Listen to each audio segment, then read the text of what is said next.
మలుపు టీవీ సమర్పణ. ఏపీలో సర్పంచ్లకే మళ్లీ అధికారం. గ్రామ పంచాయతీలతో సచివాలయాలు అనుసంధానం. తద్వారా గ్రామాల అభివృద్ధి ప్రయత్నాలు చేస్తున్న కూటమి ప్రభుత్వం. గ్రామ పంచాయతీలకు మళ్లీ మంచి రోజులు రానున్నాయి.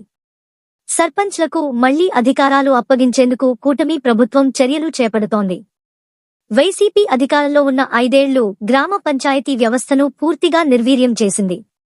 సచివాలయ వ్యవస్థను తీసుకురావడంతో గ్రామ పంచాయతీలు తీవ్ర గడ్డు పరిస్థితిని ఎదుర్కొన్నాయి.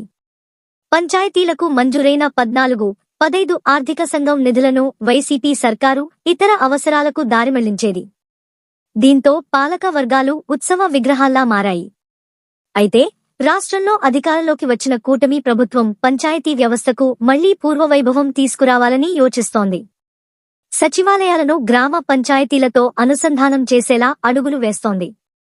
సర్పంచ్లకే పూర్తి అధికారాలు అప్పగించాలని భావిస్తోంది.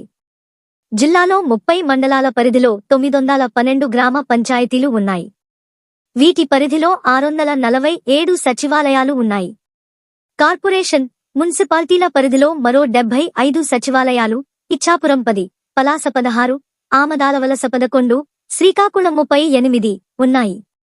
అయితే ప్రజలకు ఎప్పుడు ఏ అవసరం వచ్చినా గ్రామ పంచాయతీలకు వెళ్లకుండా సచివాలయాలకు పరుగులు తీస్తున్నారు. సచివాలయాల నిర్వహణ బాధ్యత గ్రామ పంచాయతీలకు ఉన్నా అందులో పనిచేసే ఉద్యోగులు వారి పరిధిలో లేకుండా పోయారు.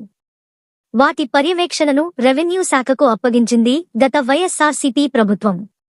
కనీసం పంచాయతీ సాధారణ నిధులు ఖర్చు చేయడానికి కూడా అభ్యంతరాలు తెలిపింది. తమకు హక్కులు కల్పించాలని సర్పంచ్లు పలుమార్లు వైసీపీ ప్రభుత్వం దృష్టికి తీసుకెళ్లినా పాలకులు పట్టించుకోలేదు. దీంతో అటు సర్పంచ్లు గాని ఇటు పంచాయతీ కార్యదర్శులు గాని ఏమీ చేయలేకపోయారు. నిధుల ఖర్చు విషయంలో జగన్ సర్కారు కట్టడి చేయడంతో పంచాయతీల్లో కనీస వసతులు సమకూర్చడానికి ఆపసోపాలు పడ్డారు. కొన్ని పంచాయతీల్లో పారిశుద్ధ్య కార్మికులకు వేతనాలను సకాలంలో చెల్లించలేకపోయారు. చిన్న చిన్న మరమ్మతు పనులకు బిల్లులు ఇవ్వలేని నిస్సహాయ స్థితిలో కొట్టుమిట్టాడుతున్నారు. ఆదాయం ఉన్న పంచాయతీలది ఇదే పరిస్థితి. ఈ నేపథ్యంలో పంచాయతీ వ్యవస్థకు గత వైభవం తీసుకువచ్చేందుకు ముఖ్యమంత్రి నారా చంద్రబాబు నాయుడు చర్యలు చేపడుతున్నారు. జనసేన అధినేత పవన్ కళ్యాణ్ పంచాయతీ రాజ్ శాఖ మంత్రిగా బాధ్యతలు స్వీకరించినప్పటి నుంచి అధికారులతో వరుసగా సమీక్షలు నిర్వహిస్తున్నారు. సచివాలయ ఉద్యోగులను పంచాయతీలకు అనుసంధానం చేసేందుకు కూటమి ప్రభుత్వం తీవ్ర ప్రయత్నాలు చేస్తోంది. సర్పంచ్లకు అధికారం అప్పగించడం ద్వారా గ్రామాల అభివృద్ధితో పాటు ప్రజలకు సత్వర సేవలు అందుబాటులోకి తెచ్చేలా అడుగులు వేస్తోంది. ఈ వివరాలు మీ ఈ మలుపు టీవీలో వీక్షించారు.